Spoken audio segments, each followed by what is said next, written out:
Fala galera, tudo bem com vocês? Mais uma vez, muito bem-vindos. Hoje a gente vai continuar o capítulo 14 da Era das Revoluções do Hobbes, a parte 3. No vídeo de hoje nós veremos: o romantismo foi uma reação à Revolução Industrial e à ascensão do capitalismo, e buscavam uma união perdida entre o homem e a natureza.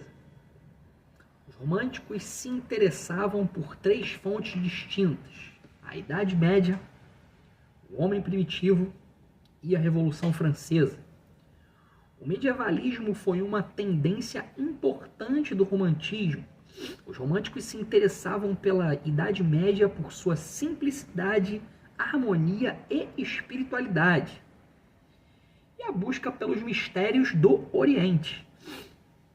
Eu já falei, essa aqui é a parte 3, muita coceira no nariz, da Era das Revoluções do Hobbes. Se você caiu aqui de paraquedas, eu estou fazendo um resumo sobre a Era das Revoluções, né? Um resumo desse livro. Espero conseguir fazer um resumo da coleção inteira. Se você veio aqui por conta de um dos temas que vai ser abordado, fica aí que eu acho que o conteúdo vai te dar uma moral. O resumo está aqui na minha frente, cara. Eu vou ler o resumo e comentar com vocês sobre o conteúdo. E bora pro pau, cara. Simbora. Deixa eu dar uma ajeitadinha aqui, né? O telefone onde eu gravo com poucos recursos. Até alguns vídeos atrás eu não tinha nem um microfonezinho, eu consegui um. Pra poder ver se deixa menos pior. Deixa eu dar uma ajeitadinha de novo aqui. Agora eu acho que foi que aparece o cabelinho. Vamos lá, galera. Simbora estudar, que o tempo é curto. Parte 3. Os poetas e a sua percepção. Década de 1790. Na década de 1790, em meio ao surgimento das máquinas e fábricas em Londres, William Blake compreendeu profundamente o impacto social desencadeado por essas transformações. Ao contrário de economistas e físicos, os poetas como Blake enxergavam mais profundamente e às vezes com maior clareza. A crítica romântica iniciada por Blake abordou os problemas da urbanização na Inglaterra, oferecendo perspectivas valiosas sobre a evolução urbana de Paris. Carlyle, apesar de confuso, foi um guia profundo para a Inglaterra em 1840, superando até mesmo estatísticos como J.R. ou J.R. McCulloch. J.S. Mill destacou-se entre os utilitaristas devido à sua compreensão influenciada pelos críticos alemães românticos Goethe e Coleridge, não sei, para os que acompanham sabem que a minha pronúncia é horrorosa, para os que não acompanham estão sabendo agora, a minha pronúncia é horrorosa, deem um desconto. Os românticos, obcecados pela recuperação da união perdida entre o homem e a natureza, criticaram o mundo burguês por sua natureza antissocial. Bom, galera, quando as máquinas e as fábricas elas estavam surgindo em Londres, né, o William Blake sacou o impacto social dessas mudanças, né? Enquanto os economistas e os cientistas eles viam de forma superficial, o Blake ele teve a visão além, cara. Ele viu de forma mais profunda e ele começou uma crítica romântica que falava, né, sobre os problemas da Inglaterra, os problemas da cidade da Inglaterra e sobre como Paris estava se urbanizando, né? Isso foi assim, muito diferente na época. Mais tarde, em 1840, Carlyle acabou sendo uma espécie de guia para a Inglaterra, né? Superando até os estatísticos que eu mencionei, que eu pronunciei mal. E ele se destacou porque ele entendeu as coisas de uma forma diferente, né? Influenciado por críticos românticos alemães. Os românticos eles estavam obcecados em recuperar a conexão perdida entre o homem e a natureza. Eles criticaram a sociedade burguesa justamente por ela ser antissocial. Só aí, cara, a gente já consegue ver o tamanho da influência que o romantismo já estava começando a ter. Realmente foi um movimento que caramba, como eu falei no vídeo anterior, para quem não viu, vou até deixar no card aí em algum lugar, para vocês verem, né? O romantismo ele foi um movimento de extremos, né? A galera extrema na direita, extrema na esquerda, eles começaram a enxergar a coisa por um outro ponto de vista e começaram a fazer barulho no meio artístico. A crítica romântica e a unidade homem-natureza. O Manifesto Comunista ecoa a voz dos românticos ao descrever um mundo que transformou valores pessoais em valores de troca, deixando as almas desnudas e solitárias. O universo burguês, embora oferecesse conforto e riqueza para alguns, deixava a maioria faminta e miserável. Os românticos, incluindo os poetas alemães do romantismo, compreendiam que a salvação residia na simples vida de trabalho das ilíticas cidadezinhas pré-industriais. A busca incessante dos jovens românticos pela flor azul, entre aspas, né, o impossível de se alcançar, ou a decisão de vagar perpetuamente cantando músicas melancólicas de Eintendorf ou Schubert, refletia a nostalgia e a alienação resultantes desse mundo moderno. Novalis chegou a definir a filosofia como a busca da simples e modesta vida de trabalho. As três fontes que suavizavam a sede da perdida harmonia entre o homem e o mundo foram a Idade Média, o homem primitivo, ou o exotismo e o povo, e a Revolução Francesa. O Manifesto Comunista ele foi uma espécie de grito, né, que falava sobre como o mundo virou de cabeça para baixo, basicamente isso. Antigamente as pessoas elas viviam mais na vibe de valorizar coisas pessoais, mas aí veio uma onda de transformar tudo em negócio, que deixou todo mundo meio que solitário, por assim dizer. Os caras que escreveram isso, né, eles achavam que a galera burguesa tinha grana e conforto. Eles estavam de boa, mas na real, a maioria das pessoas estava passando fome, cara. Eles estavam na miséria. Os românticos, eles acreditavam que a salvação estava numa vida simples, né? No trampo, em cidades pequenas, antes da Revolução Industrial. Alguns até diziam que a filosofia era procurar uma vida simples e humilde, né? Eles achavam que a Idade Média, o homem primitivo e a Revolução Francesa eram as coisas que podiam trazer de volta a harmonia perdida das pessoas do mundo, né? Eles queriam buscar essa coisa do homem da Idade Média, do homem que valorizava os sentimentos, né? A parte do homem primitivo, porque a sociedade se preocupava pouco com questões materiais, né? Viviam em comunidade. E a Revolução Francesa, né? Com o lema que chocou o mundo de igualdade, liberdade e fraternidade. O medievalismo e a busca pelos mistérios do Oriente.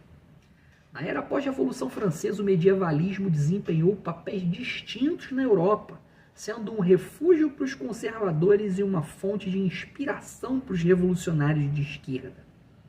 Na Alemanha, em particular, o ideal medieval, marcado por uma ordem feudal estável, influenciado pelo cristianismo, tornou-se proeminente.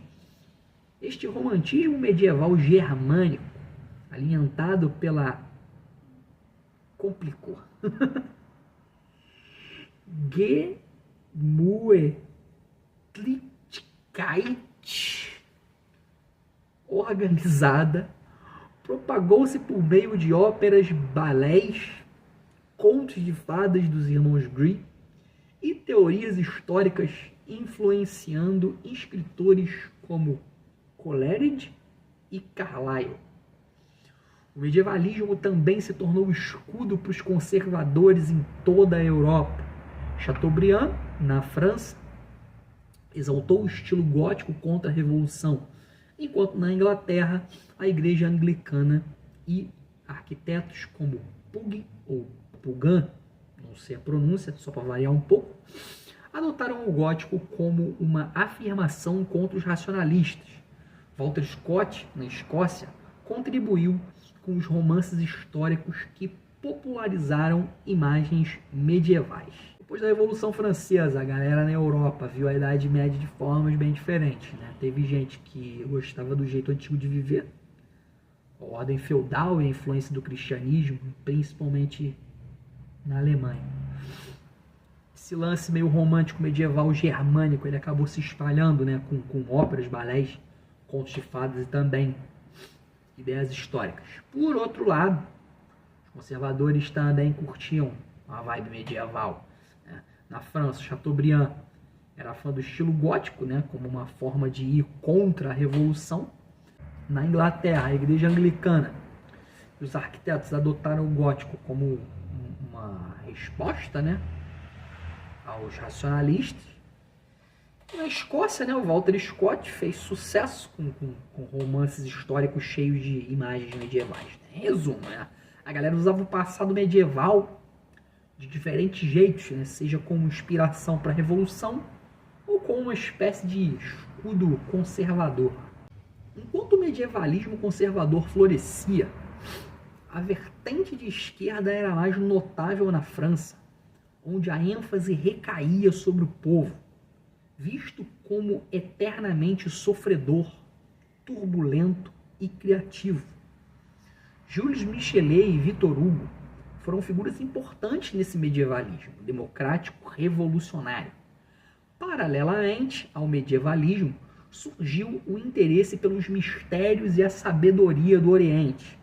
A busca por antigas tradições místicas orientais, como os reinos de Kublai Khan e dos Brahmanes, encontrou eco nos círculos românticos conservadores. A Índia, em particular, representava uma meta espiritual. Quando o Império Chinês era menos atrativo para os entusiastas do Oriente, Sir William Jones, descobridor do sânscrito, era um Whig radical, mas a maioria dos entusiastas do Oriente pertencia à tendência anti-jacobina. Essa busca pelo orientalismo moldou parte significativa do pensamento romântico do século XIX. Na época a galera gostava de coisas medievais conservadoras, né, na França, tinha um pessoal mais de esquerda que focava no povo, achando que o povo era sempre sofrido, agitado e também criativo. Ao mesmo tempo, essa tendência medieval ela começou a surgir com um interesse por coisas do Oriente, tipo mistérios e sabedorias. A galera estava a fim de descobrir tradições antigas do Oriente, né? Isso estava entrando na moda entre os românticos e também entre os conservadores, né? A Índia, por exemplo, né, era vista como um lugar espiritual top, enquanto o Império Chinês, nessa época, não chamava tanta atenção. Essa busca por coisas orientais ela acabou influenciando muito, né, o pensamento romântico do século XIX. Pontos importantes do resumo, galera. Os românticos foram críticos do mundo burguês e industrializado que eles viam como antissocial e alienante. Eles buscavam uma recuperação da união perdida entre o homem e a natureza. Apreciavam uma vida simples e modesta das aldeias pré-industriais. Encontravam inspirações na Idade Média, no homem primitivo e na Revolução Francesa. O medievalismo desempenhou papéis distintos na Europa, sendo refúgio para os conservadores e uma fonte de inspiração para os revolucionários de esquerda. O interesse pelos mistérios de sabedoria do Oriente também foi uma característica do romantismo. Galera, eu separei uma questãozinha maneira aqui, eu vou começar a fazer uma parada legal, né? Deveria ter feito desde o começo, só que essa ideia veio só agora. No final de todo o vídeo eu vou deixar uma questãozinha sobre o resumo para poder ajudar a fixar conhecimento. Se você é um cara que curte estudar através de questões, tem playlists aqui no canal com questões resolvidas separadas por provas também. Então, Simbora para a questão. Qual das seguintes afirmações é a verdadeira sobre a visão dos românticos sobre o mundo burguês? Opção A. Os românticos acreditavam que o mundo burguês era uma utopia perfeita, onde todos viviam felizes e realizados. Opção B. Os românticos acreditavam que o mundo burguês era um lugar de harmonia e equilíbrio entre o homem e a natureza. Opção C. Os românticos acreditavam que o mundo burguês era um lugar de alienação e desumanização. E opção D. Os românticos acreditavam que o mundo burguês era um lugar de progresso e inovação. A galera tá a fim de resolver a questão na moral, pausa o vídeo, dá uma lida no resumo de novo, que a resposta com certeza tá aí, que em 3, 2, 1, despausa. A resposta correta, galera, é a opção C. Os românticos, eles acreditavam que o mundo burguês era um lugar de alienação e desumanização. No resumo, né? Tem uma parte que diz que os românticos, eles criticavam o mundo burguês por ele ter uma natureza antissocial e transformava, né, valores pessoais em valores de troca, deixando as almas desnudas e solitárias. Eu amei essa informação. O universo burguês, embora ele oferecesse conforto e riqueza para alguns, deixava a maioria faminta e miserável, configurando um estado de desumanização. Então, rapaziada, foi isso. O resumo da parte 3 foi esse. Espero que vocês estejam gostando. Próximo vídeo, resumo da parte 4. Depois, parte 5 e 6. Ainda tem mais algumas partes pra gente poder concluir o capítulo 14, que fala sobre as artes. Beleza? Eu vou ficando por aqui. Forte abraço a todos vocês. Valeu, falou. Até a próxima, galera. Bons estudos.